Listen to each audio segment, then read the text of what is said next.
নমস্কার বন্ধুরা, কেমন আছো সবাই? সুন্দরী সিম্পল লাইফ একটি নতুন ব্লগে তোমাদের সবাইকে স্বাগত জানাই। আজকে শুক্রবার, সন্ধে এখন 6:30টার মতো বাজে।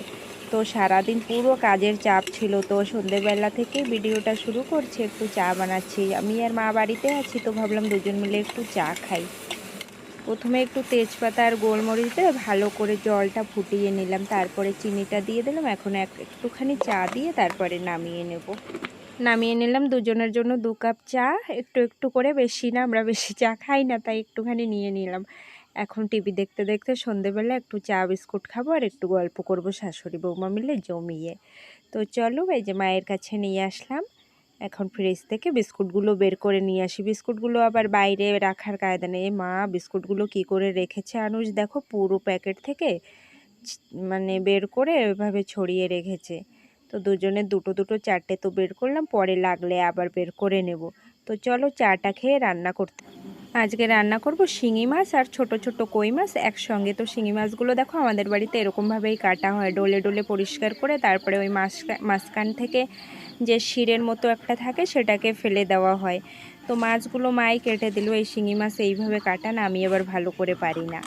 তো দেখো মাছগুলো রান্না করার জন্য পেঁয়াজ কেটে নিয়েছি আর রসুন ছাড়িয়ে নিয়েছি আগে থাকতে, আর একটু জিরে আর সর্ষে আগে থাকতে ভিজিয়ে রেখেছি, কারণ বাটাটা ভালো হয়। আমার মিক্সিটা খারাপ হওয়াতে হয়েছে এক ভীষণ জ্বালা। এখন কিছু রান্না করার আগে বাড়তে বসো, এই বাড়তে বাড়তেই অনেকটা সময় চলে যায়। তো কি হবে, বাড়তে তো হবেই। জানি না কবে একটা কেনা হবে নতুন, তা বুঝতে পারছি না। তবে এটা অনেক বছর গিয়েছে, একবার ঠিক করেছিলাম, তবে ঠিক করার পরে অনেকটা বছর গেল। এবার এমন খারাপ হয়েছে আর ঠিক হচ্ছে না, নতুন তাই নিতে হবে। তো চলো বেটেই খেতে থাকি।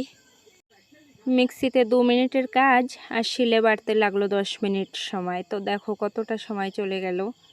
তবুও বাটা প্রায় হয়ে এসেছে, ফিনিশ করতে অনেকটা সময় লাগলো। আগে থাকতে ভিজিয়ে রেখেছিলাম বলে কিছুটা আগে হয়ে গেল। তো আমার মতো তোমাদের কার কার বাটতে ঝামেলা মনে হয়, একটু কমেন্ট করে জানিও তো। তবে জানো, আমি যখন কিছু বাটা খাই, থানকুনি পাতা বা কুমড়ো পাতা বাটা, লাউ পাতা বাটা, সেগুলো কিন্তু আমি কখনোই মিক্সিতে করি না, সবসময় শিলেই বাটি। কারণ সেগুলো আমার শিলে বাটলে ভীষণই ভাল লাগে। 1-2বার করেছিলাম মিক্সিতে, কিন্তু অত খেতে স্বাদটা যেন ভালো হয় না, শিলেরটাই ভালো হয়। তবে এই সব মশলা টশলাগুলো এগুলোই মিক্সিতে করতাম। হঠাৎ করে মিক্সিটা খারাপ হওয়াতে ভীষণই মানে খারাপ লাগছে, রান্না একটু অনেকটা দেরি হয়ে যাচ্ছে। যাই হোক, বাটা বোটা হয়ে গেল, সব উঠিয়ে নিলাম। এখন চলো মাখিয়ে দিই রোজকার মশলা। নুন, হলুদ, শুকনো লঙ্কা, কাঁচা লঙ্কা আজকে ঘরে নেই, গাছ থেকেও তোলা হয়নি।